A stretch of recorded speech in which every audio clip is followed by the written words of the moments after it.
Nesta segunda aula da gnose, fase A, vamos falar então o que é a morte, o que morre e o que não morre. Antes de adentrarmos definitivamente no assunto proposto, é necessário que recordamos alguns pontos da anatomia oculta do ser humano, para um melhor entendimento do tema. Todo ser humano, ou melhor, toda humanoide racional tricentrado ou tricerebrado, equivocadamente chamado homem, possui 7 corpos maravilhosos. Não é nosso interesse no momento detalhar essa espinhosa questão, a qual será, não obstante, retomada com profundidade na lição 10ª. Por ora, nos concentraremos na análise dos nossos 4 veículos inferiores, que são, além do corpo físico, os corpos vital, astral e mental. Tais corpos foram, como é chamado em ocultismo, os 4 corpos do pecado. São assim chamados, pois são neles que se instalam como inquilinos indesejáveis o ego, o eu da psicologia, o mim mesmo, aquilo que julgo ser. A Bíblia refere-se ao ego, aos defeitos psicológicos, como os 7 pecados capitais, onde cada pecado representa, na verdade, uma cabeça de legião. De fato, o nosso ego é multiplicidade e não unidade, como alguns erroneamente imaginam. No Egito eram chamados de os demônios vermelhos de Sete. Entre os budistas são os agregados psíquicos. É interessante ressaltar aqui que carregamos dentro de nosso mundo psicológico milhões e milhões de defeitos psicológicos, milhões e milhões de eus. No gráfico que apresentamos aqui, podemos identificar os 4 corpos do pecado. É um quadrado, como se fosse 4 pontos. Cada canto corresponde a um corpo: corpo físico, corpo vital, corpo astral e corpo mental. Os eus são representados dentro deste quadrado por uns pontinhos. E esses eus são os que engarrafam certa percentagem da essência. A essência está neste corpo, nesses 4 corpos, ali no meio. A essência e os pontinhos, como se fosse o ego, na maioria, engarrafando a essência. É imprescindível aclarar um pouco neste momento essa questão da essência do ser humano, ou seja, daquilo que temos de alma, de divino. Foi-nos dito que ela vem das estrelas, da Via Láctea, da 6ª dimensão, enfim. É necessário que tenhamos a clara noção de que nossa essência ou consciência é a única coisa digna que carregamos em nosso interior. São precisamente os 3% da essência livre, porém adormecida, que em média cada um de nós possui, que deixam os recém-nascidos assim tão lindos aos olhos da alma, por exemplo. Em lições futuras, nos aprofundaremos nesse tema, não somente teoricamente, mas sobretudo através de práticas esotéricas.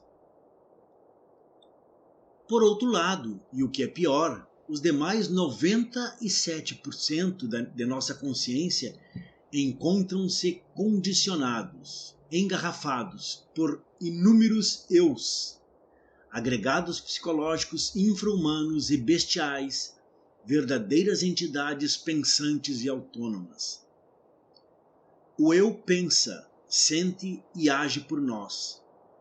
Isso nos faz seres sem individualidade nenhuma, verdadeiros fantoches guiados por fios invisíveis. Nossos eus lutam entre si para tomarem de assalto a máquina humana, ainda que por um momento sequer, e assim o logram quando andamos adormecidos por aí, ocasião em que representam seus dramas, tragédias e comédias no palco da vida terrena. Assim somos, a tudo reacionamos, somos quase 100% mecânicos. O eu é o próprio primeiro impulso impensado, não observado. O eu é a própria mecanicidade. Se nos adulam, simpatizamos. Se nos humilham, iramos. Uma hora queremos uma coisa, no outro instante não mais a queremos. Juramos amor eterno e logo em seguida o ser amado não mais nos serve, e etc. No momento ficaremos até aqui com essa questão dos eus, mas a seguir em lições futuras ensinaremos detalhadamente o como poderão observar e conhecer os seus egos em plena atuação dentro de vocês mesmos, ocasião em que começarão a comprovar a realidade interior que vos habita. E o que é mais importante, ensinaremos também o como eliminar tais indesejáveis agregados psíquicos lenta, porém progressiva e radicalmente de suas psiques.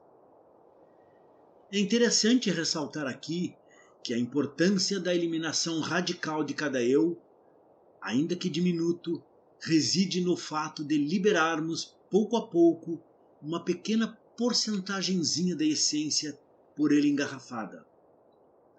De porcentagem em porcentagem do eu, em eu eliminado, vamos ampliando a nossa consciência até atingirmos os 100% de essência livre. Advirto-vos, no entanto, que até lá, caso o leitor ou ouvinte, temos muito que trabalhar. Mas valerá a pena, muito a pena, pois este trabalho é o mais digno que alguém pode fazer na vida. Melhorar a qualidade da alma, purificar a alma, isso é definitivo. No ciclo das existências sucessivas, este é um trabalho que realmente poderá ser útil e perceptível de vida para vida. O demais, a traça comerá inevitavelmente. Em lições futuras explicaremos por que a meditação tem um papel decisivo no despertar da consciência. Ocasião em que entenderão por que no gráfico que eu apresentei, dissemos essência livre, porém adormecidas. Por ora diremos, há que se despertar a consciência livre e posteriormente há que se vai desengarrafando em virtude do trabalho de eliminação dos eus psicológicos. Feitos estes pequenos esclarecimentos, podemos agora adentrar no tema mesmo deste ao qual nos propusemos, o que é a morte, o que morre e o que não morre. O termo morte pode assumir 3 aspectos diferentes na gnose: morte física, morte mística ou psicológica, que é a morte do ego, e a morte segunda. Abordaremos, entretanto, neste capítulo apenas o primeiro deles, ou seja, a morte física. A morte, como diz o venerável mestre Samael, nada mais é que uma subtração de frações. Terminada a operação matemática, o único que sobra são os valores, isto é, os eus bons ou maus, úteis ou inúteis, positivos ou negativos. Quando morremos, fica encarregado de cortar nosso cordão de prata ou cordão de antacarana, um anjo da morte. Os anjos da morte agem sempre de acordo com a lei divina e com o consentimento da nossa mãe cósmica particular. Separam o corpo físico e vital do corpo astral e mental. Por isso, esses anjos são representados com uma foice, gadanha, nas mãos. Esta é a imagem, é a vestimenta do trabalho deles. O anjo da morte, então, é assim que ele se apresenta. O corpo físico, celular, O corpo vital, eletromagnético e a personalidade energética são deterioráveis. Note-se que, portanto, vão para o cemitério apenas o corpo físico, o vital e a personalidade no morto. A essência livre e a essência engarrafada pelos egos, obviamente, juntamente com eles, com os egos, vão para a quinta dimensão ou mundo astral. Ela, a essência, é imortal. O corpo físico, como facilmente nós já evidenciamos, deteriora-se rapidamente após a morte. No mesmo ritmo do corpo físico, também o corpo vital se deteriora. Algumas pessoas conseguem, em determinadas ocasiões, ver este sutil e já ouviram de fato muitos clarividentes despertos. São como vultos azuis que flutuam assustadoramente sobre as lápides dos cemitérios. Sobre este corpo vital já se foi falado em demasia. É o Lingam Sariri dos Vedas, o corpo etérico do que fala Lubsangrampa e Paracelso.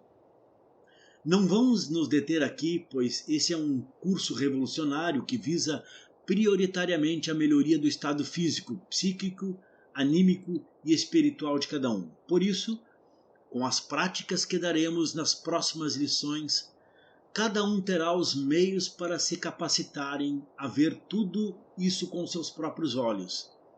Se forem estudantes sérios e dedicados, conseguirão adquirir um bem incomensurável, a sabedoria. A sabedoria provém da consciência desperta. A personalidade é filha de seu tempo e morre com ele. Ela é formada desde o nascimento até os 7 anos de idade. Fortifica-se dos 7 até a idade adulta e depois morre com a morte física. A personalidade do homem comum é o veículo de expressão dos eus. Como dissemos, ela é constituída de matéria energética e vai se deteriorando muito mais lentamente do que os corpos físico e vital, de acordo com o grau de comando que a pessoa possuiu em vida. Contam-nos que algumas personalidades chegam a durar séculos. A personalidade é o que mais se assemelha a como o finado era em vida. Mantém os mesmos hábitos, vícios, cacuetes, língua, forma, frequenta os mesmos lugares que o morto frequentava e etc. Porém, é 100% mecânica e fria, não tem, após a morte, mais conexão nenhuma com a alma, tampouco com Deus. Agora podemos explicar por que alguns povos mantêm o costume de queimar todos os pertences do morto, ou até mesmo enterrá-los junto a ele. A personalidade, por manter afinidade tanto com o corpo físico em decomposição, quanto com os seus pertences e entes queridos, acaba por frequentar a ambos os lugares por simples lei da atração, o que pode vir a trazer larvas astrais dos panteões, cemitérios, para junto de onde se encontraram esses pertences. Essas larvas de tipo astral podem mesmo chegar a se materializarem, disseminando com isso muitas doenças. A simples cremação do cadáver já amenizaria bastante o problema. Não nos esqueçamos ainda que alguns povos sequer tocam mais no nome do finado. Não obstante, nossa caridade deve ser estendida até estas sofredoras personalidades, que inclusive se ressentem e se felicitam, como estavam acostumados a fazer mecanicamente em vida. Devemos respeitar a memória dos mortos.